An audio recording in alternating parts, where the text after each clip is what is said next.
Hey everyone, Luke here. Hope you're doing well. And today I wanted to go over kind of a just a sample hair test, and I wanted to show you guys how most of us go about interpreting a hair test, and how I go about and the kind of the process of interpreting a hair test, both in like what things are most important, what things I look for first, which ratios are most important, visual patterns, and kind of the process and the thinking that goes into analyzing a hair sample.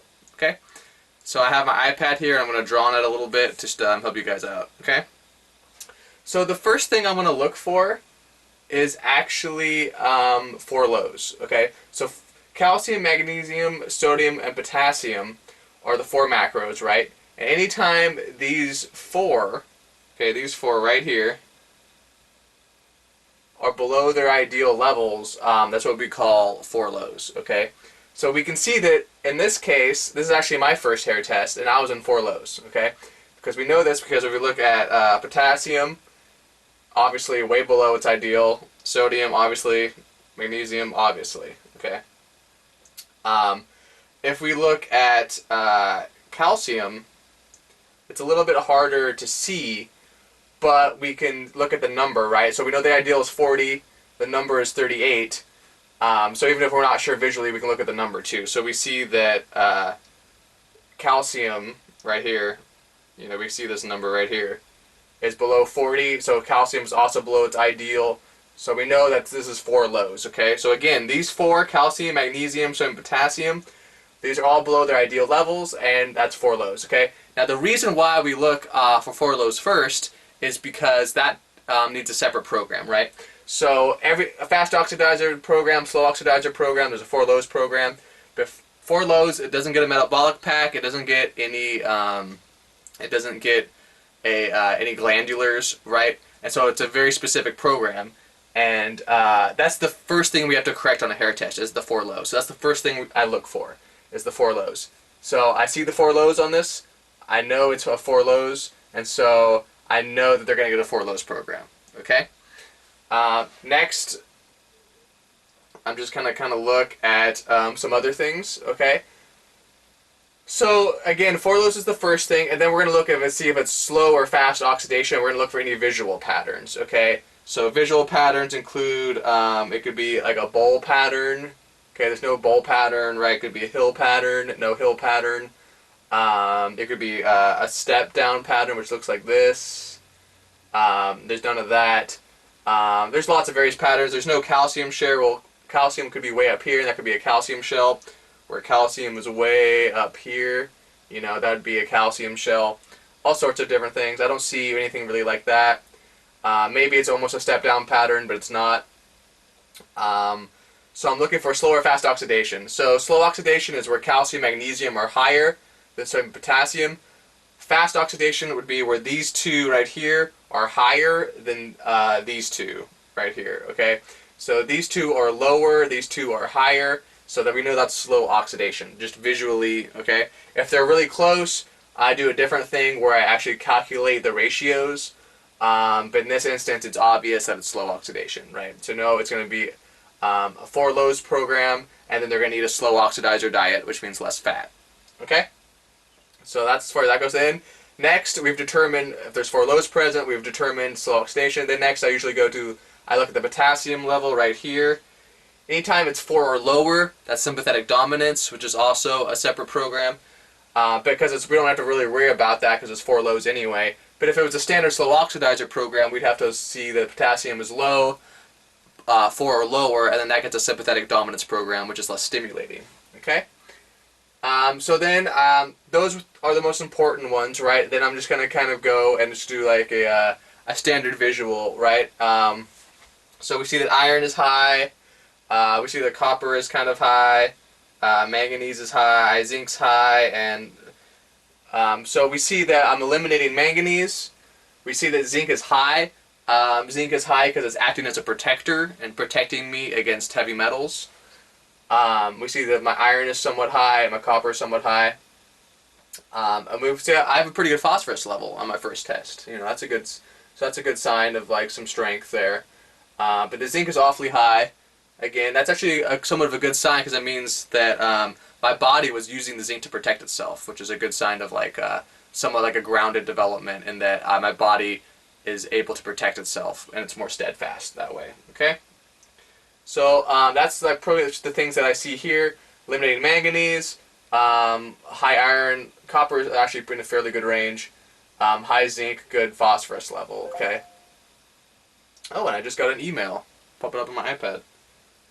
Okay, so let's go scroll down. Okay, now we're gonna look at the heavy metals. Okay, again, manganese is also acts as a heavy metal, so we know that I'm being exposed to too much manganese. Lead, eliminating a little bit of lead. Mercury is a borderline poor eliminator. Cadmium, my cadmium was pretty high in my first test. You look at this. That's a very high cadmium level actually. Yeah, that's very high. It's almost halfway up the chart. This is probably because I was smoking pot, and I'd smoked pot earlier in my life a lot more. There's a lot of cadmium in pot. Anytime you smoke something like cigarettes or pot, there's a lot of cadmium. That's probably where it came from. Dr. Wilson actually thought I was born with some of it. I inherited a lot of it from my mother, he thought, which is an interesting thing. Also, my arsenic is a poor eliminator, and then my aluminum is very high, so I'm being exposed to quite a bit of aluminum. I was using antiperspirants at this time with aluminum in them and drinking tap water, and with aluminum, like you're gonna have in your body, like with most of these metals, sometimes it can be hard to determine. I was probably born with it. I had it as a child. Still eliminating it. Eliminated a bit of nickel. Again, probably from smoking pot and stuff like that. And then I'm going to look at the ratios, right? So you can do these visually too. So we see that sodium is about the same level as potassium, so I have a pretty good sodium-potassium ratio. And then we see that my calcium to magnesium ratio is a little high. So the sodium-potassium ratio is the single most important ratio on the test. That's the ratio I look at first. Second most important is going to be calcium to magnesium. Okay, those are really the only two. Those are the two that I really use mostly. Okay, and right here it's got a little cheat sheet, which definitely helps. So I look at the cheat sheet next. Okay, so I look at the NAK first. NAK is very important, even on the 4 lows, because the NAK is going to tell me if someone gets zinc or limb coming, right? So we see that it's 2.67. Ideal is 2.5. In this case, we would give zinc, okay? Because we see that it's at 2.67 right here. We see the ideal is 2.5. Anytime it's higher than the ideal, we give zinc. And the higher it is, the more zinc we give. So we know this is going to be like a mild zinc dosage, so I might get like 1 zinc per meal, which is like 22 milligrams per meal. Okay, maybe 112. So it would be 2 zinc tablets with dinner. Okay, this is very important because again, it determines supplementation, right? You get zinc or limb coming in 4 lows as well. Okay, so it's important no matter what condition you're in. You got to look at the NAK. That's the most important ratio. Okay, second most important is going to be the calcium magnesium ratio. Okay, so I look at that next. It tells me about carbohydrate tolerance, lifestyle issues, calcium shell type of stuff. A lot of things like that. That's the second most important ratio. We see mine's high, probably because I wasn't following the best lifestyle when I took this test. Still had some bad habits, doing a couple different things, probably eating too many carbohydrates, that type of deal, okay? So those two are really most important. The zinc and copper ratio tells you some things, but it's not something I really use when I interpret a hair test. Same with calcium over phosphorus. The calcium over potassium and the sodium over magnesium, those are just really part of determining the oxidation rate, and so I don't use those as much either. It can tell you some things like, it tells you your adrenal strength and your thyroid strength to a certain extent. But again, in the overall test, really those two ratios make up the oxidation rate, right? So if your calcium to potassium ratio is high, like mine is, and then your sodium to magnesium ratio is low, like mine is, that is slow oxidation. If they were flipped, so calcium to potassium was a lot lower and sodium to magnesium was a lot higher, that would be fast oxidation, right? But again, usually you can determine this visually, so those ratios don't come into play as much, right? The most important ratio, very important, is the NAK, followed by the calcium magnesium. And definitely most important by far is sodium potassium. Sodium potassium, like I said, most important ratio on the test because that determines zinc or limb coming. It tells you all sorts of things about the health of the body. Below 1 is a trauma pattern. Higher it is, there's all sorts of like inflammation problems. it's very directional, right? High NAK is more like forward moving concept. Lower is like stuck, lethargic, you know, stuck in reverse. All right. And also we use the cheat sheet here, and it says slow oxidizer. We can see that it says slow oxidizer right here, right here. So we use that too, right? Because the lab, you know, the computer has looked at it and told me that it's slow oxidation, which further confirms what I saw in the ratios. Okay. So let's just do a brief overview here. Okay. First thing I looked at. 4 lows. Is it present? Yes. 4 lows is present. Okay, next, slow or fast oxidation. Slow oxidation. Calcium, magnesium are higher. Am I in sympathetic dominance? Yes. Potassium is at 4 or lower. Sympathetic dominance. Now look at the other metals, right? Zinc is very high, acting as a protector, eliminating some manganese, being exposed to it in some way. Iron and copper are in fairly good levels. Phosphorus is a good level. Chromium, selenium a little low. Selenium especially, right? Next, I look at these. Look at my heavy metals. I'm exposed to a lot of cadmium. I'm exposed to a lot of aluminum. Quite a bit of nickel. See, I'm looking for poor eliminators. Poor eliminators are pretty good because a lot of poor eliminators means that you're not being able to eliminate the metals. And all these metals are here. There's arsenic in my body and mercury in my body, right? But I don't have enough energy at this time to eliminate them for whatever reason. And so that tells you a lot about the energy level of a person and the forward movement, right? Eliminating metals is forward moving, just like a high NAK. Like a more balanced oxidation rate. Slow oxidation, 4 lows, poor eliminators. These are all stuck or reversal, slow moving patterns. You know, you're stuck, you're not moving forward as fast as you should be on your life path towards greater health, right?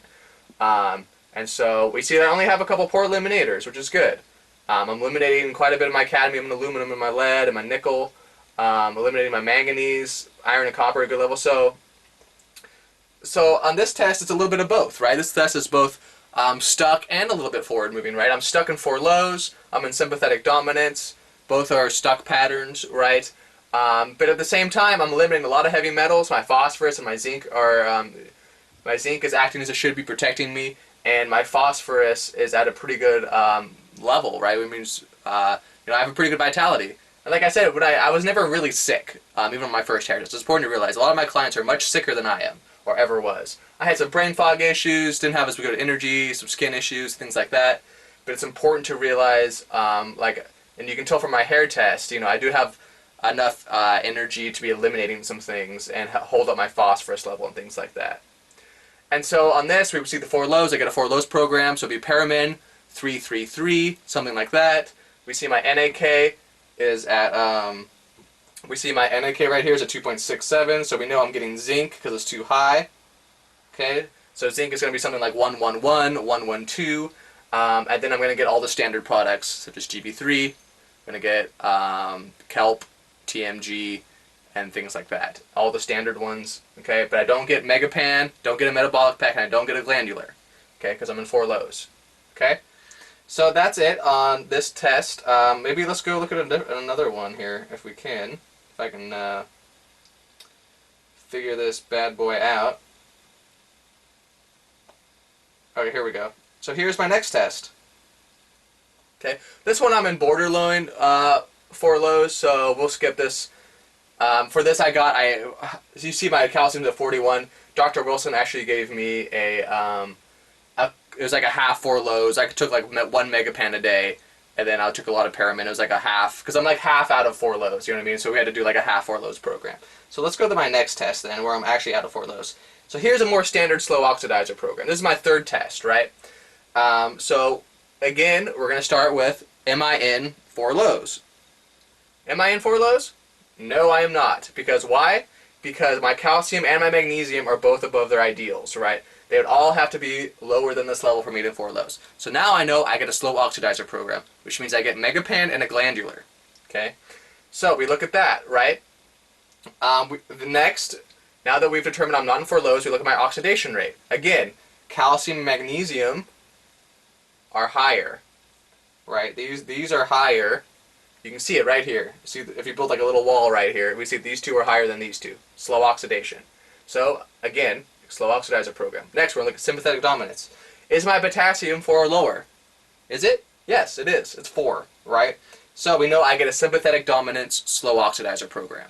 which means I get a thyroid complex instead of endodrin, and only 1 megapan per meal instead of 2. Okay? The reason why I look for sympathetic dominance next is because that determines the supplement program. Okay? So we know slow oxidation, sympathetic dominance program. Okay, next we're just going to look at a brief overview of the metals. Iron. Look at how high my iron is. My manganese is high. My iron is high. My zinc is still high. My chromium shot up. What is this? This is an amigo dump. Because if we scroll down, we're going to see aluminum, I bet. Look at that aluminum. 4.86. Yeah, amigo dump, right? So amigos are iron mostly, manganese, and aluminum. Those three are really the major amigos. So your body absorbs oxide forms, right? And you eliminate them. This is my third hair test. I'm out of 4 lows. I have more metabolic energy. And so my body is starting to dump, right? So it's dumping the amigos. It's dumping iron, manganese, and aluminum. Okay? So we see that I'm dumping, okay, which is a good sign, right? It's forward movement. Again, I talk about that concept, forward moving. I'm eliminating more metals, more metabolic energy to eliminate metals, okay? Movement is a very powerful concept in nutritional balancing science. Okay, my zinc is still high. It's lowered my first test, but higher than my second test. But it's at a good level because it's protecting me. It's protecting me from all this metal elimination, all my copper toxicity. I'm also eliminating some chromium here, very interestingly, okay? Because chromium, believe it or not, can actually act as an amigo as well. So this is an oxide form of chromium that I'm eliminating right here, okay? If we see that right there, right here, we see that chromium. Okay, see how high it is? I know it's in the ideal, but really it's a dump. And you can see it because it's moving in concert with the manganese and the aluminum and stuff like that, okay? So we look at my selenium, it's at a better level in my hair test, not ideal. Phosphorus is at a good level, okay? If we look at my phosphorus, it's at a good level. Okay, so let's go ahead and scroll down. So we know I'm in slow oxidation, we know I'm in sympathetic dominance, and we know that I'm definitely going through an amigo dump, and my zinc and phosphorus are still at good levels. Okay? This is my third hair test, remember. So yeah, look at that aluminum, baby. Look at that. Dumping hell of aluminum. Hell of aluminum. I've done more than this before, but so we look at that. Good sign. It's in there. It's got to come out. And it's coming out. It's always good. Okay. Nickel coming out. Good. Excellent. Don't want it in there either. Arsenic is out of a poor eliminator pattern. More metabolic energy to eliminate metals, right? Cadmium still in a poor eliminator. Cadmium is usually the last one to come out of a poor eliminator because cadmium is the hardest one to eliminate. Okay. Mercury not in a poor eliminator anymore. Lead not in a poor eliminator as well. So what do we see? No poor eliminators, right? Very good. No poor eliminators. Usually these double O patterns are like what we call like a poor eliminator, like 0.009. That's like a poor eliminator, right? Typically it's like something like that.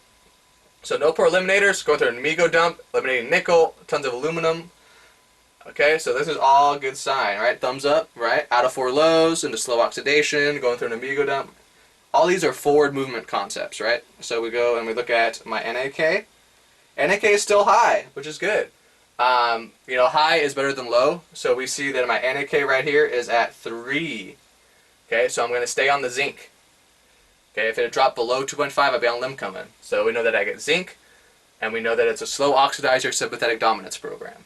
Okay, the next time we look at calcium magnesium, still kind of high, probably just because although it's coming down, still just like some lifestyle issues, things like that. Could be various reasons. Maybe I wasn't processing carbohydrates maybe as well this time. I remember I would have more brain fog issues when I ate blue corn and stuff like that. But all in all, very forward moving, right? So we know that in slow oxidation, sympathetic dominance, and I get zinc because my NAK is high. That's the most important thing, right? So we know I get megapan 111. I'm going to put on thyroid complex at 222. My zinc is going to be something like 112, or 111. And we know that it's a forward-moving test because I'm eliminating metals. We know that I'm out of, 4 lows into slow oxidation. And then to review, the most important thing is no 4 lows, slow oxidation, sympathetic dominance, NAK above 2.5. And that really determines the program. And then the other things are secondary, like what metals I'm eliminating, what my energy looks like, phosphorus level, that sort of stuff. My phosphorus level is still at a good, and we can see that my phosphorus here is still at a at a good level right here if we look at it, right? Because it's still at 16. You know what I mean? right here, 16. Okay. Let's see if I can actually circle it here. There we go. See, that's at a good level, right? And then we also look for maybe visual patterns, right? We don't see a bowl pattern, we don't see a hill pattern, anything like that. Just a standard, slow oxidizer program. Okay, with sympathetic dominance, and then zinc because my NK is high. Okay, I think that about does it. Let me know if you have any questions about how to determine a hair test, and then what I'm going to do later on is I'm going to go through all my hair tests and then show you what kind of progress I've made. And that would be kind of a cool thing to do. But that's basically, the process that I go through. Hope you enjoyed this video. Don't forget to comment. Don't forget to subscribe. And let me know if you have any questions and what you thought of this video. Cheers.